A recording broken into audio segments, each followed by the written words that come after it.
Hello students, welcome to you home education. आप सभी का होम एजुकेशन में स्वागत है। आज हम आपके लिए लाए हैं एक नया चैप्टर जिसमें हम पढ़ेंगे थॉर्नडाइक के बारे में। देखो, थॉर्नडाइक के पढ़ने से पहले आपको पढ़ना पड़ता है अधिगम। अधिगम क्यों पढ़ना पड़ता है? क्योंकि जो आज हम पढ़ने वाले हैं थॉर्नडाइक जी का सिद्धांत, इन्होंने सीखने पर ही बल दिया, यानी सीखने पर ही अपना सिद्धांत दिया है। तो सीखने पर सिद्धांत दिया तो पहले सीखने का हम अर्थ तो समझेंगे कि अधिगम कहते किसे हैं। अधिगम को ही तो सीखना कहते हैं।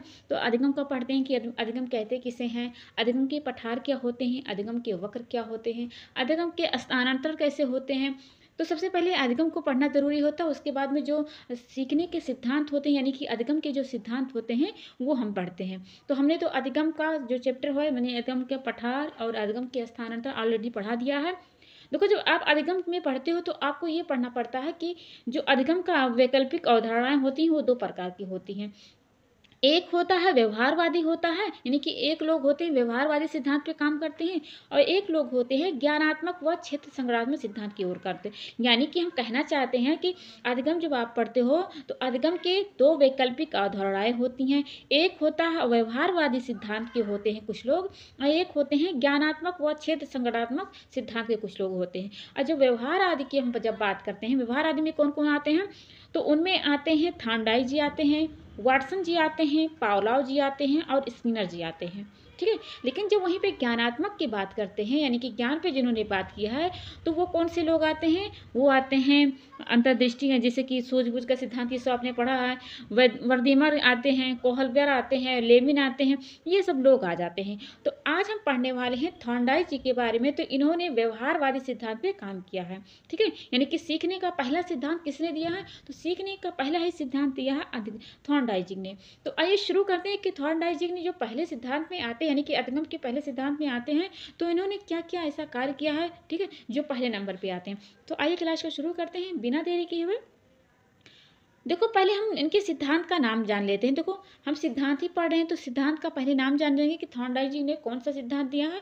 तो थॉर्नडाइक जी ने सिद्धांत दिया है उद्दीपक अनुक्रिया का सिद्धांत। ठीक है। यानी कि क्वेश्चन में पहला ही नंबर पे आ जाता है कि थॉर्नडाइक जी का सिद्धांत का नाम क्या है। तो उनके सिद्धांत का नाम है उद्दीपन अनुक्रिया का सिद्धांत। लेकिन जो इन्होंने सिद्धांत दिया है ना, उस सिद्धांत के बहुत सारे नाम हैं। तो यहाँ पे पहले नाम देख लेते हैं, उसके बाद में क्या क्या इन्होंने प्रयोग किया वो प्रयोग को देखते हैं। तो उद्दीपन अनुक्रिया का सिद्धांत बहुत यहाँ पे नाम हमने लिख रखा ऑलरेडी से। तो आइए शुरू करते हैं कि इनके सिद्धांत का पहला नाम क्या है। तो पहला है पर्यंत और भूल का सिद्धांत। यानी कि आपको अगर पूछा जाए कि पर्यंत और भूल के सिद्धांत का नाम क्या है, यानी कि प्रतिपादक कौन है, तो भी क्या बताओगे? थॉर्नडाइक जी का बताओगे।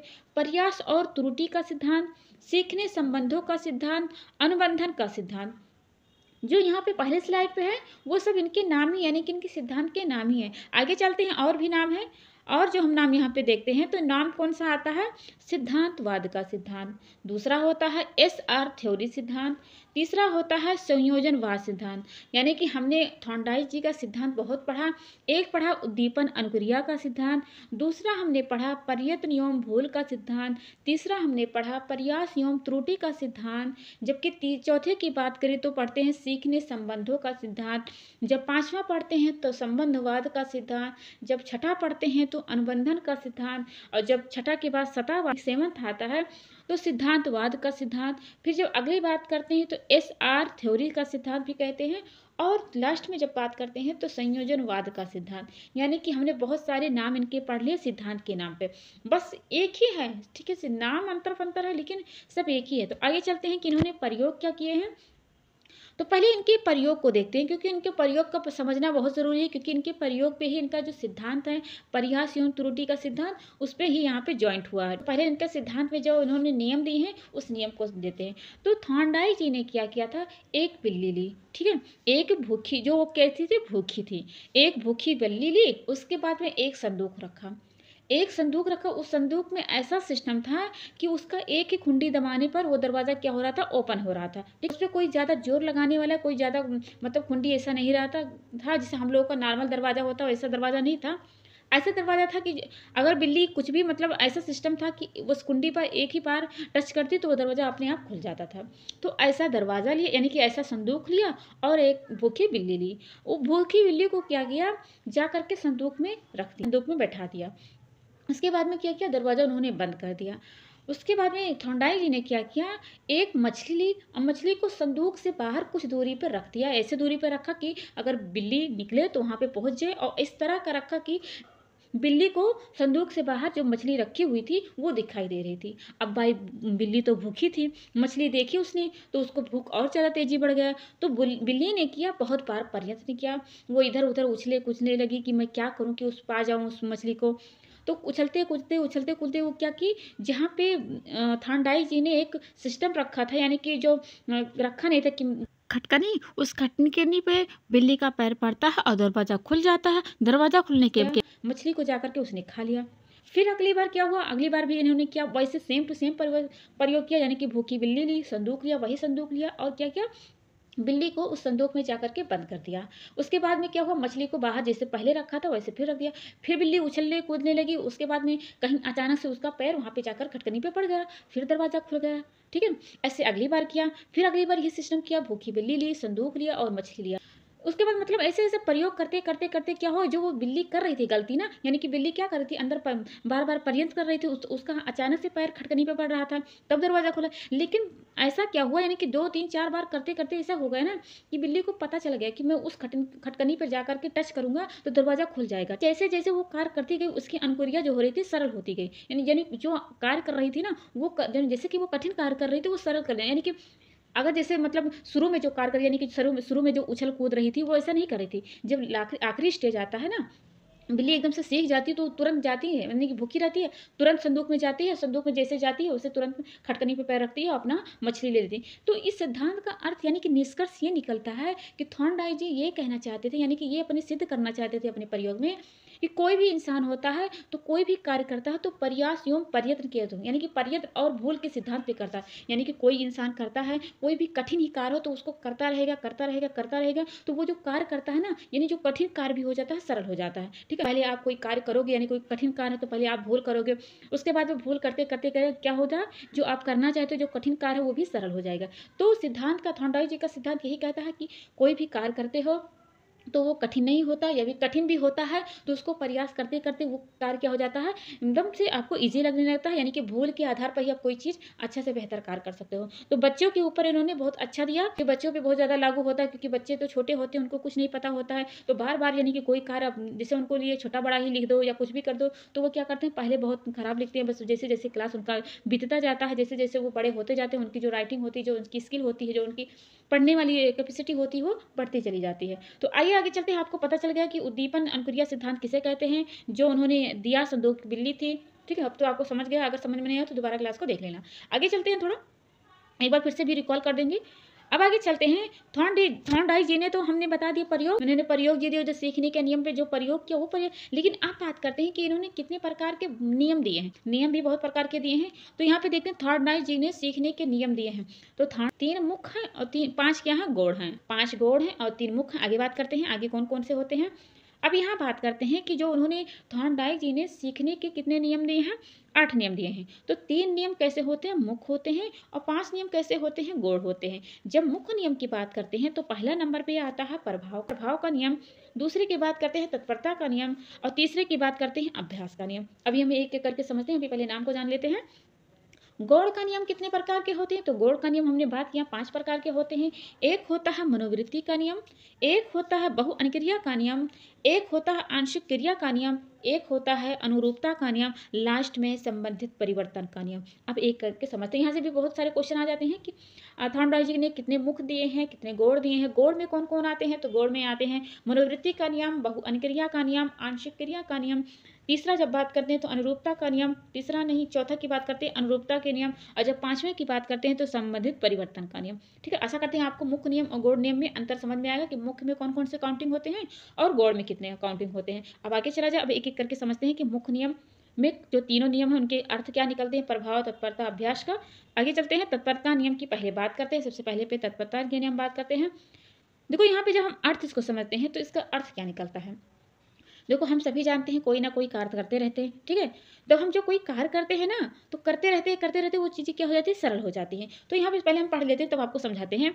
जब हम किसी कार्य को सीखने के लिए तत्पर रहते हैं, ठीक है, तैयार रहते हैं या फिर तत्पर रहते हैं, तो हम उसे शीघ्र ही सीख लेते हैं।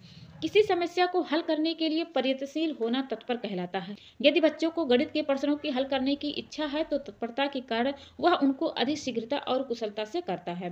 काम करने में आनंद व संतोष का अनुभव करेगा। इसके विपरीत सीखने के लिए तैयार नहीं होने की स्थिति में बच्चे को सीखने की क्रिया में असंतोष मिलता है और वह प्रायः यानी कि थॉर्नडाइक जी इस पहले वाले नियम में ये कहना चाहते हैं कि जैसे आप कोई कार्य करते हो, कार्य से पहले आपको तैयार होना पड़ता है। यानी कि जैसे आपने कोई एग्ज़ाम की तैयारी किया, जैसे आपने टीजीटी पीजीटी का एग्जाम्पल ले लिया जाए, आप उसका पहले यानी कि एग्ज़ाम देना चाहते हो, ठीक है, एग्ज़ाम देना चाहते हो, तो उसके पहले आप तैयार होते हो, यानी कि आप सोचते हो कि मैं क्या पढ़ूँ, कौन सी मतलब कौन सा सब्जेक्ट लूँ, कौन से चैनल से पढ़ूँ या कौन से बुक से पढ़ूँ, क्या करूँ। तो उसके पहले यानी कि आपने पहले माइंड में सोच लिया, पहले माइंड में आपने तैयारी बना ली।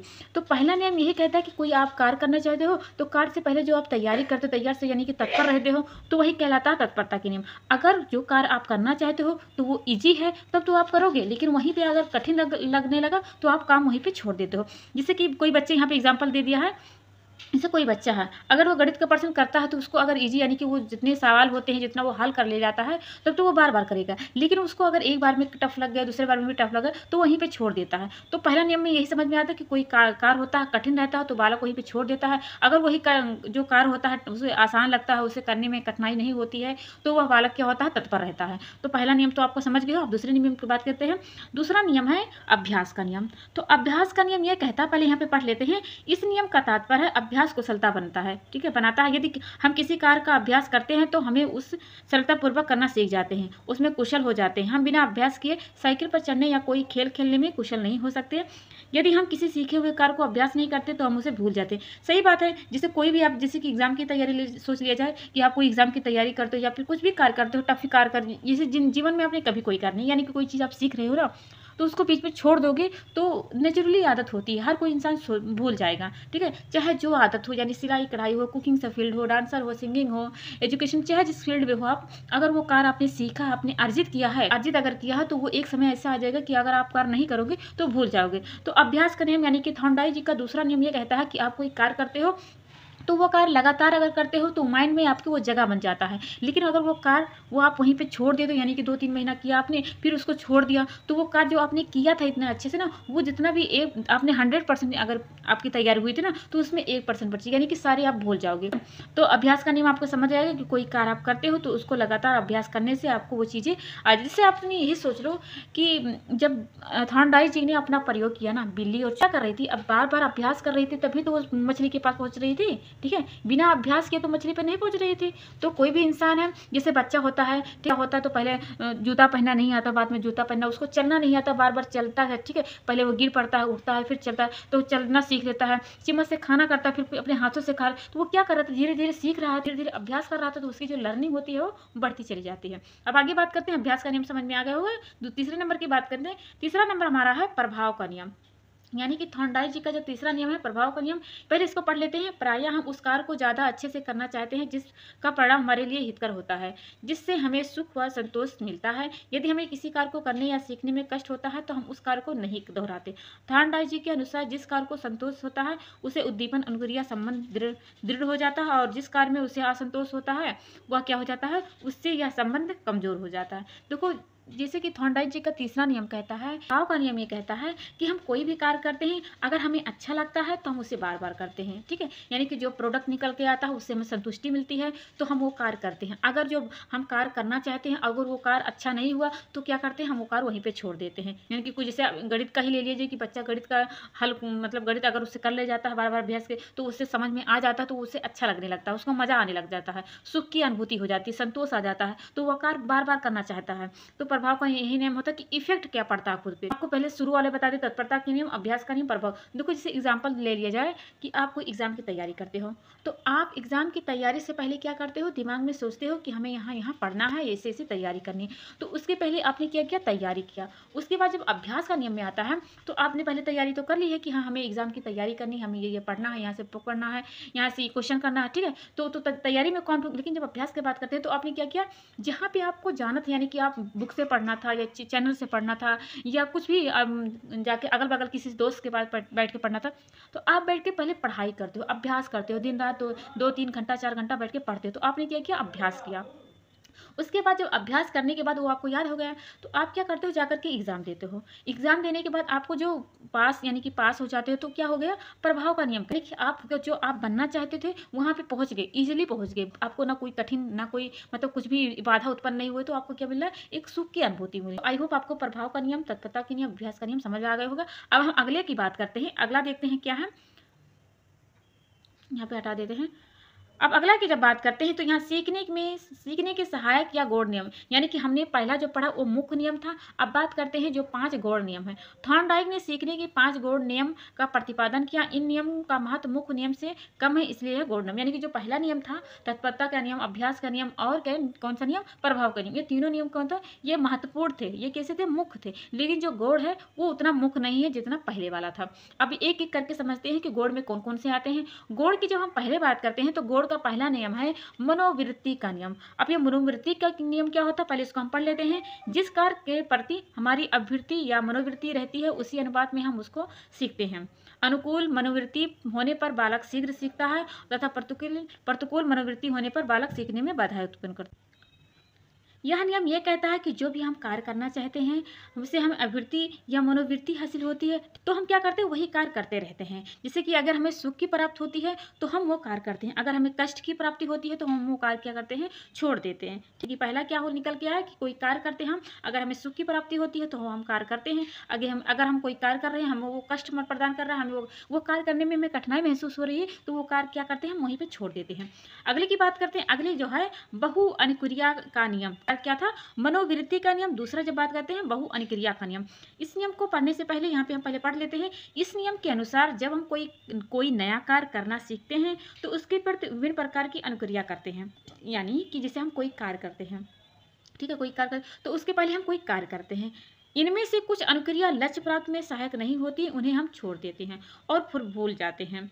हम इन्हीं अनुक्रियाओं का चयन करते हैं जो लक्ष्य प्राप्त करने में सहायक होती है और सीखने होती है। यानी कि जो दूसरा नियम कहता है ना कि हम कोई कार्य जब करते हैं ना तो उसके पहले बहुत सारी कार्य करते हैं, तो जो कार्य हम करना चाहें, जो हम कार्य करना चाहते हैं, जो उस पर जो पे गोल पे हमारे अचीव पे जो वो कार्य जो करते हैं वो सटीक बैठेगा ना, वही कार्य करते हैं। जैसे कि हम यहाँ पे एग्जाम्पल ले लिया जाए कि जैसे कि बालक क्या करता है, साइकिल चलाना सीखता है। साइकिल चलाने के लिए बहुत सारे प्रोसेस होते हैं। वो पहले कैसे चलाता है, गद्दी चलाता है, पहले सिर्फ अपना पैदल चलता है, साइकिल को भी साथ लेकर के चलता है ना, बहुत सारे प्रोसेस होते हैं। तो बालक ने क्या किया, साइकिल चलाने के लिए बहुत सारे कार्य किया, लेकिन जो उसे आसान लगता है साइकिल चलाने के लिए वो वही कार्य, अगर उसको कैसे चलाने में ही उसको आनंद आती है तो वो कैसे चलाता है, अगर उसको गद्दी में यानी कि जो उसको सटीक लगता है वही कार्य करता।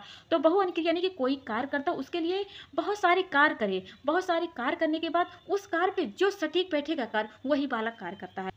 यानी कि यहाँ पे लिखा है कक्षाकक्ष परिस्थिति में इस नियम के अनुसार बच्चों को स्वयं करके सीखने के लिए प्रेरित करना चाहिए। कि कोई बच्चा है तो उससे जैसे मान लीजिए लिख रहा कोई कापी, तो बच्चा नहीं लिख, यानी कि कोई ड्राइंग बना रहा, कोई हाथी बना रहा, कोई शेर बना रहा, तो ऐसा तो बालक है ही नहीं कि तो आप पहली बार बनवाए हो पहली बार वो बना लेगा।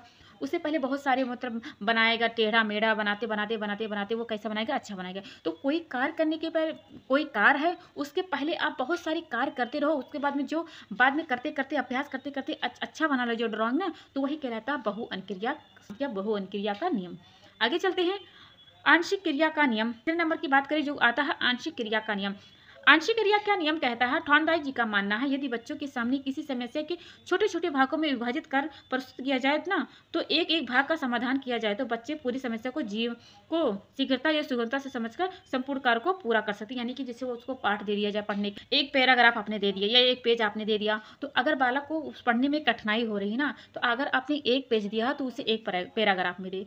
अगर बच्चा एक पैराग्राफ पढ़ने में उसको कठिनाई प्राप्त हो रही है तो उसको एक एक लाइन में दो लाइन में दे दिए, तीसरा नियम यही कहता है कि बालक कोई कार्य करता है तो अगर उसको कार्य करने में कठिनाई हो रही है तो उसको हिस्सों में बांट करके कार्य दो। जब हिस्से में बांट के कार्य दोगे ना तो बच्चा क्या कर जाएगा, आसानी से वो कार्य कर ले जाएगा। चाहिए कि वो बच्चे की समस्या प्रस्तुत करके उस समय विभिन्न अंगों के विषय में बताएं और उन्हें अलग अलग हल करके संपूर्ण समस्या का समाधान करने के लिए प्रेरित करें। बच्चों को अंत से पूर्ण की ओर बढ़ने की अवसर प्रदान करना चाहिए। तो हम समझ गए कि बालक को कोई भी कार्य दो तो उसको हिस्से में जब दोगे ना तो वो कार्य आसानी, ऐसा नहीं कि उसको हमेशा हिस्से में दो, लेकिन जब बच्चा अभी छोटा है उसको जब कार्य दोगे तो ज़्यादा जो अगर कार्य दोगे ना तो वो समझ नहीं पाएगा। लेकिन वही कार्य आप बांट दोगे, हिस्से में बांट दोगे, तो जैसे कि आपने दे दिया कि 2 पेज का नकल लिख के आना है, तो बच्चे ने क्या किया, वो नहीं लिख पाया, वो नहीं कर पाया है, उसके कैपेसिटी से बाहर है। तो ऐसा करें आप उसको कम पेज में लिखने के लिए, यानी कि हिस्सों में आपने बांट दिया, या फिर ऐसा आप कह दो कि इसको आपने 3 दिन में 4 दिन में इतना पेज लेकर के आना है, तो बच्चा क्या करेगा, एक पेज का लिख करके आएगा। आशा करते हैं आपको आंशिक क्रिया का नियम समझ में आएगा। अब अगले की बात करते हैं, अनुरूपता का नियम पढ़ते हैं। अनुरूपता का नियम जब ये कहता है, जब व्यक्ति के सामने कोई नया समस्या आती है ना तो वह अपने पूर्व के अनुभव का प्रयत्नों की स्मरण करता है और उनसे तुलना करता है कि उसके अनुसार क्रिया हर समस्या का समाधान खोजने का प्रयत्न करता है। यानी जैसे कोई बालक है, कोई कार्य करता है, जैसे आपने उससे पूछा, उसको आपने दिया पहाड़ा पढ़ने के लिए, ठीक है, यानी कोई बालक है, आपने उससे बोला कि आपको पहाड़ा पढ़ के या याद करके आपको आना है, तो वो क्या करता है, पहाड़ा पढ़ के यानी कि याद करके आपके पास पहली बार जब पहाड़ा याद किया है ना तो अपने क्या किया, आपने इतना मेमोरी में तो सेव नहीं किया होगा। जब पहली बार याद किया वो रट्टा मार के याद किया था ना, तो जब जाएगा आपको सुनाएंगे ना तो वो पहले सोचेगा, ठीक है, पहले माइंड में सोचेगा कि 2 का 2, 2 दूनी 4, ऐसे भर भर थोड़ी ना पढ़ाएगा।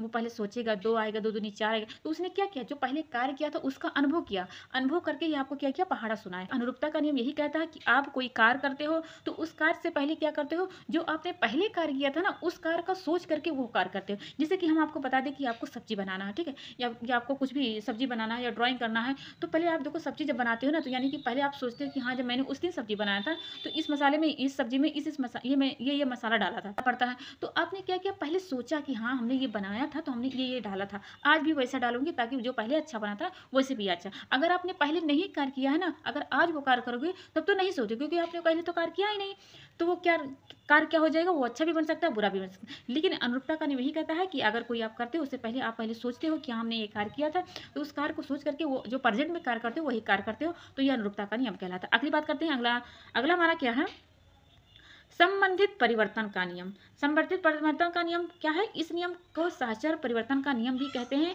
इसके अनुसार कोई भी अनुक्रिया जिसे करने की क्षमता व्यक्ति में होती है उसे एक नए उद्दीपन के द्वारा भी उत्पन्न की जा सकती है। इसमें क्रिया के स्वरूप वही रहता है पर परिस्थिति में परिवर्तन होता है। वाला नियम है, यानी कि थर्नडाइक जी का जो लास्ट का नियम है जिसे संबंधित परिवर्तन का नियम कहते हैं, जो गौड़ में काउंटिंग होता है, इसे एक और नाम से जाना जाता है। यहाँ पे लिखा है सहचर परिवर्तन का नियम, यानी कि 2 नाम हमें पता चल गया। एक नाम तो होता है संबंधित परिवर्तन का नियम और एक नाम और होता है सहचर परिवर्तन का नियम।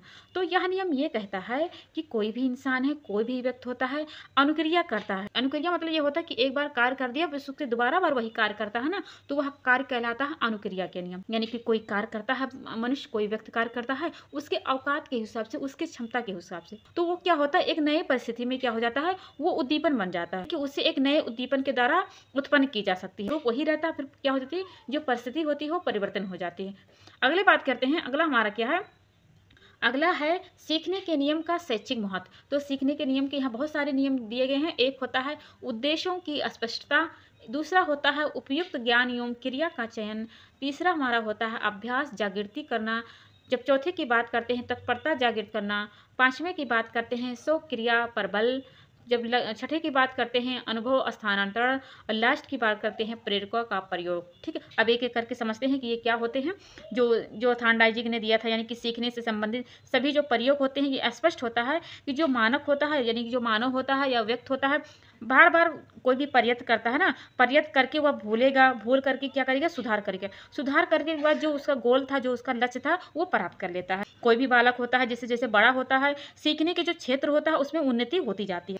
बहुत सारे विद्वानों ने सीखने की जो क्षमता होता है ना, क्षमता को बढ़ावा देने के लिए सीखने के नियम के शैक्षिक महत्व जो होते हैं यहाँ पे दिया गया है। ठीक है, यानी बहुत सारे जो विद्वान होते हैं उन्होंने शैक्षिक महत्व यहाँ पे दिए हैं, जो यहाँ पे हमने लिख रखा है ऑलरेडी है। तब एक एक करके समझते हैं कि पहला इसमें क्या हो। अब पहले की बात करते हैं, जहाँ यहाँ पे उद्देश्यों की स्पष्टता है, यानी कि थॉर्नडाइक जी ने सीखने के नियम के जो शैक्षिक महत्व दिए हैं, पहले नंबर पे उद्देश्यों की स्पष्टता। तो यह क्या होता है, देखो जब कोई भी बालक होता है, कोई भी बालक हो गया, कोई भी छात्र हो गया, जब बालक इसे समझ लेता है उसका उद्देश्य क्या है, उसका कर्तव्य क्या है, वो जब वो खुद समझ लेगा उसका कार्य क्या है, उसका उद्देश्य क्या है ना, तो वह कार्य करने के लिए वो स्वतः ही तत्पर हो जाता है।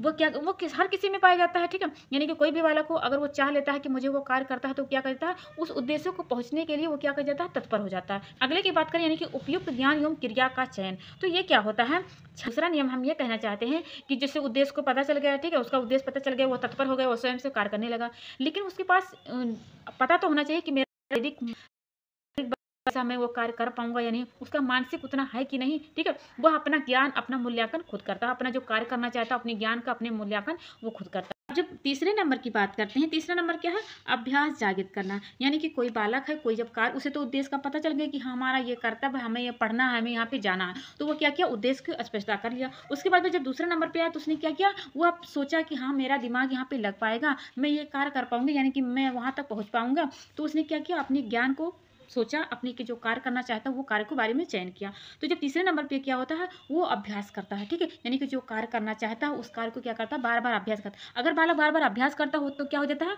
वह तत्पर हो जाता है, यानी कि वो कार्य करने के लिए एकदम से उसको जो कार्य कर रहा है ना, उसके दिमाग में जाकर के बैठ जाता है, ठीक है। यानी कि जो हमने थॉर्नडाइक जी का जो दूसरा नियम पढ़ा, यानी कि पहले नियम में, मुख्य नियम में जो दूसरा नियम था, वो अभ्यास का नियम तो यही था। तो अभ्यास के नियम में यही तो हमने बताया था कि कोई बालक होता, कोई जब कार्य करता रहता है तो वो क्या हो जाता है, काम उसका आसान हो जाता है, यानी कि वो कार्य कभी नहीं भूलता। लेकिन वहीं पे काम जब छोड़ देता है, कोई भी कार्य हो, तो वो क्या हो जाता है, कार्य भूल जाता है। तो दूसरा यही होता है शैक्षिक महत्व, कि अगर कोई कार्य कर रहे हो तो उसको बार बार करते रहोगे तो वो क्या हो जाएगा, अभ्यास हो जाएगा। तीसरे नंबर पे है तत्परता जागृत करना। तत्परता जागृत करना ये क्या होता है, जब कोई भी बालक होता है, बालक अपने ही कार्य को क्या हो जाता है, जब ये तब सीख पाएगा जब वह क्या करेगा, उस कार्य को करने के लिए तैयार होगा। सीखने की तैयारी को क्या कहते हैं, तत्परता का नाम दिया जाता है। तत्परता बालक की रुचि होती है, उत्साह होती है, जो शारीरिक एवं मानसिक स्वास्थ्य होती है, इन सब पे क्या होता है, निर्भर होता है। यानी कि वो मन से भी अब तैयार रहे, मन से भी उसका स्वस्थ रहे, उसका शारीरिक स्वस्थ रहे, तब क्या हो सकता है, वो तैयार हो सकता है, यानी कि तत्पर हो सकता है, वरना नहीं हो सकता है, ठीक है।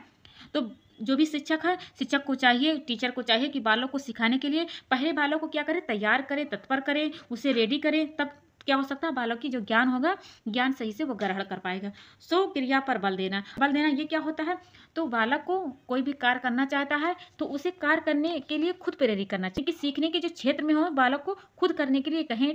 इससे क्या होता है, जो भी बालक है, जो भी अधिगम करता है, जो कार्य करता है, स्वयं को स्वयं से अगर हाथ से करना चाहता है ना, तो वो जल्दी सीखेगा। इससे जो अधिगम करता होता है, उसके अनुभव होता है, उसको और अस्थायी बना लेता है, यानी कि जो उसने सीखा है ना, वो जाकर के माइंड में सीधा घुस जाता है। अधिगम करता है, जब शुरू में कोई कार्य करता है तो वो कार्य नहीं कर पाता, लेकिन जब धीरे धीरे धीरे धीरे करता जाता है तो वो जाकर के उसके माइंड में जाकर के एक जगह बना लेता है। अगले की बात करें, यानी कि अनुभव स्थानांतरण। अनुभव स्थानांतरण क्या होता है, यहाँ पे करते हैं अनुभव स्थानांतरण।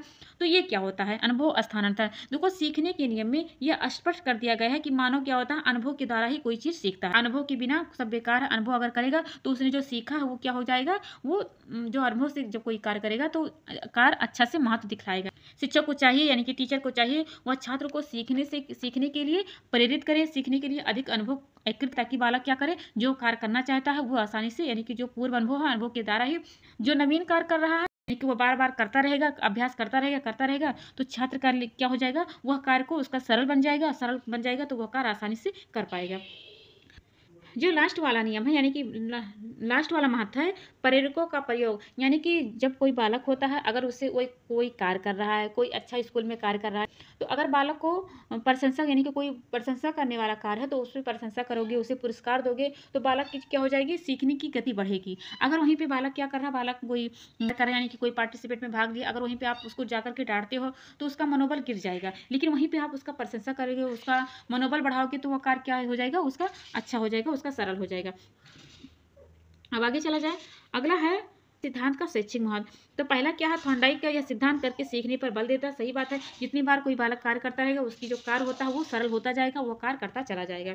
जब दूसरे की बात करते हैं, यहाँ सिद्धांत निरंतर प्रयास पर बल देता है, यानी कि थॉर्नडाइक जी का जो नियम है, उद्दीपक अनुक्रिया का नियम, कि यह कहता है कि आप कोई कार्य प्रयत्न करोगे, बार बार करते रहोगे, तो वो कार्य क्या हो जाएगा, आपके लिए सरल हो जाएगा। लास्ट की बात करते हैं, इस सिद्धांत के आधार पर स्पष्ट होता है कि बालकों को अभ्यास के अधिक से अधिक अवसर प्रदान किया जाने, यानी कि मैथ का एग्जांपल ले लीजिए, कि अगर मैथ का कोई सवाल आप हल कर रहे हो ना, तो उसके जब हल करने के बाद आप नहीं हल करोगे, यानी कि छोड़ दोगे ना, तो आप भूल जाओगे। बहुत सारी ऐसी चीजें होती है कि आप अगर करते हो तो आपको वो अस्थायी बन जाती है, लेकिन आप उसको कार्य को नहीं करोगे तो वो क्या हो जाएगा, वो चीजें भूल जाओगे। इसके अलावा बहुत सारी आप समझ सकते हो कि इस सिद्धांत के आधार पर बहुत सारी बातें आप समझ सकते हो कि बालकों को अगर जितने ज़्यादा आप अभ्यास करने के लिए अवसर दोगे ना, उतना ही बालक क्या कर जाएगा, वह कार्य आसानी से कर ले जाएगा। जो वह लक्ष्य पाना चाहता है उस लक्ष्य पे आसानी से पहुंच जाएगा। यह सिद्धांत यही कहता है, यानी कि थॉर्नडाइक जी का सिद्धांत यही कहता है कि जितनी बार आप वो कार्य को निरंतर प्रयास करते रहोगे तो वह क्या हो जाएगा, वह कार्य यानी कि कोई मंद बुद्धि का भी है या फिर तो वो भी बालक क्या जाएगा, कोई भी कार्य करते करते वो क्या हो जाएगा, अपने लक्ष्य की पार कर जाए। यानी कि इस सिद्धांत में निरंतर प्रयास करते रहने से निम्न बुद्धि के स्तर वाले बुद्धि को जो विद्यार्थी होगा ना, वो भी अच्छा कार्य कर जाएगा। ठीक है, वो किसी भी पाठ को, अगर कोई भी पाठ है यानी कोई भी चैप्टर है, वो बार बार याद करता है, बार बार प्रयास करता है, बार बार अभ्यास करता है, तो वो कार्य यानी कि वो जो पाठ होता है वो आसानी से पढ़ ले जाता है। ठीक है, अब एक बार क्लास को फिर से रिकॉल कर लेते हैं कि हमने क्या क्या पढ़ा है आज। चलते हैं फिर से पहले वाले पोस्टर पे। हमने आज पढ़ा है थॉर्नडाइक जी का सिद्धांत। थॉर्नडाइक जी के सिद्धांत में हमने पढ़ा कि थॉर्नडाइक जी के सिद्धांत का नाम होता है उद्दीपक अनुक्रिया का सिद्धांत। उद्दीपन भी कह सकते हो, उद्दीपक भी कह सकते हो। ठीक है, तो उद्दीपक अनुक्रिया का सिद्धांत थॉर्नडाइक जी ने किस पे सिद्धांत किया, तो थॉर्नडाइक जी ने सिद्धांत किया था यानी कि प्रयोग किया था एक बिल्ली पर। बिल्ली कैसी थी, भूखी थी। एक उद्दीपक क्या था, यानी कि स्टिमुलस कौन था, मछली भी कह सकते हो, मांस का टुकड़ा भी कह सकते हो। ठीक है, उसके अलावा क्या होता, थॉर्नडाइक जी ने एक बुक लिखी थी, उस बुक का नाम है इंटेलिजेंट। ठीक है, यानी कि हमने बहुत सारी बातें बता दी कि थॉर्नडाइक जी का प्रयोग किस पे था, तो थॉर्नडाइक जी का प्रयोग था बिल्ली पर। बिल्ली कैसी थी, तो बिल्ली भूखी थी। स्टिमुलेट क्या था, यानी कि उद्दीपक क्या था, तो उद्दीपक था मछली भी कह सकते हो, मांस का टुकड़ा भी कह सकते हो। ठीक, उसके अलावा उन्होंने बुक लिखी थी, बुक दो लिखी थी। एक हमने बताया एनिमल इंटेलिजेंट, ठीक है, एक होता है एनिमल इंटेलिजेंट, यहाँ पे लिख देते हैं एनिमल इंटेलिजेंट, और एक होता है एजुकेशन साइकोलॉजी। तो यहाँ पे हम कहानी आपको बता देते हैं कि जो बिल्ली का, नहीं आगे बता देते हैं, यहाँ पे आप नाम पढ़ लो पहले। उद्दीपन अनुक्रिया का सिद्धांत का नियम हमने बताया, प्रयत्न और भूल का सिद्धांत। दूसरा हमने बात किया प्रयास एवं त्रुटि का सिद्धांत। तीसरा हमने बात किया सीखने संबंधों का सिद्धांत। लास्ट में बात किया हमने अनुबंधन का सिद्धांत। अब अगली बात करते हैं, अगला भी यहाँ पे लिख रखा हमने संबंधवाद का सिद्धांत है, यहाँ पे सिद्धांतवाद का सिद्धांत लिखा है।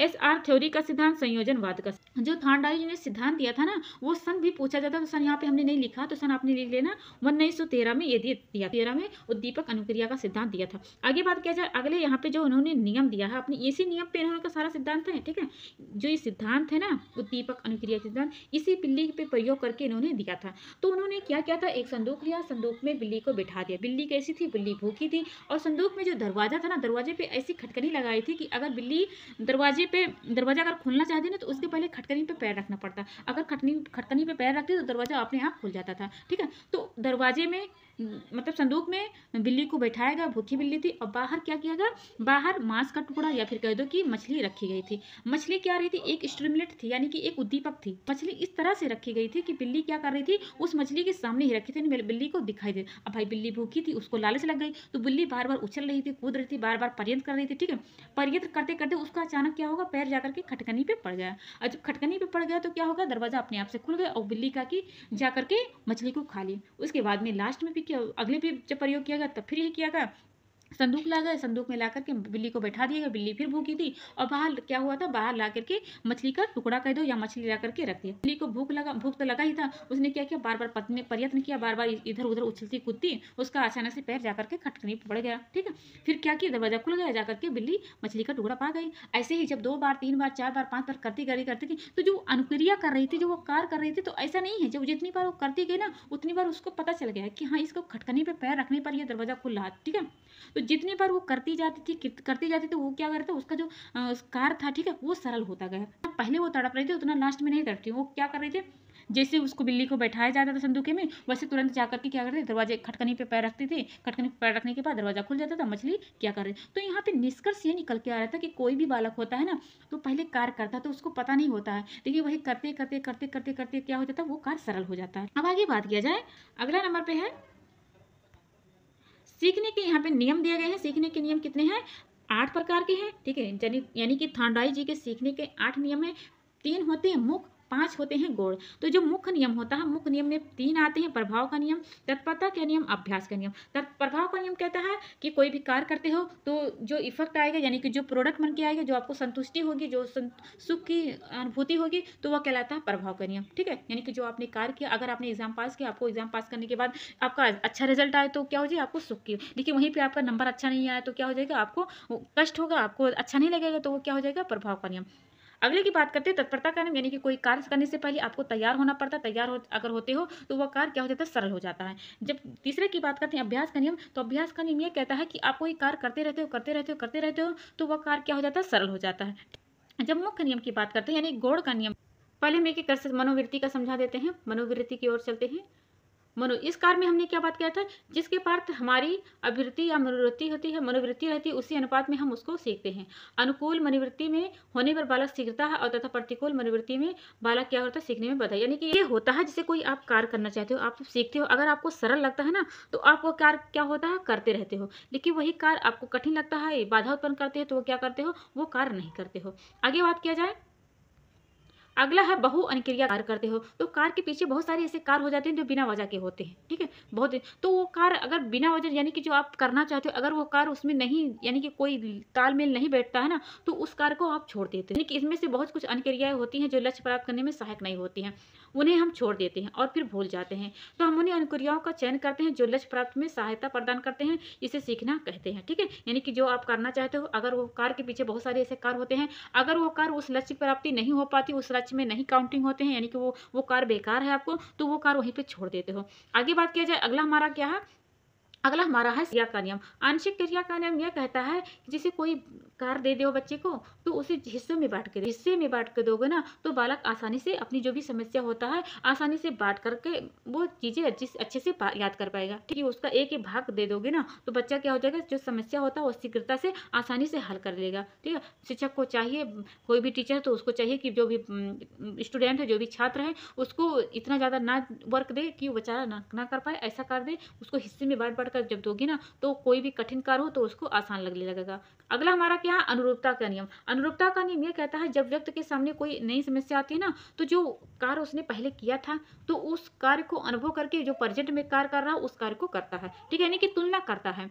आगे बात की, इस नियम को क्या कहते हैं, इस नियम को साहचर्य परिवर्तन का नियम कहता है। इस नियम में हम ये समझते हैं कि जो भी अनुक्रिया होती है, जिसे भी व्यक्ति के अंदर क्षमता होती है, उसे एक नए उद्दीपन के द्वारा ही उत्पन्न की जा सकती है। इसमें क्रिया जो होती है वही सेम टू सेम होती है, लेकिन जो परिवर्तन होता है वो परिस्थिति के आधार पर होता है। अगले की बात किया जाए, सीखने की हमने बहुत सारे यहाँ पे शैक्षिक महत्व देखा।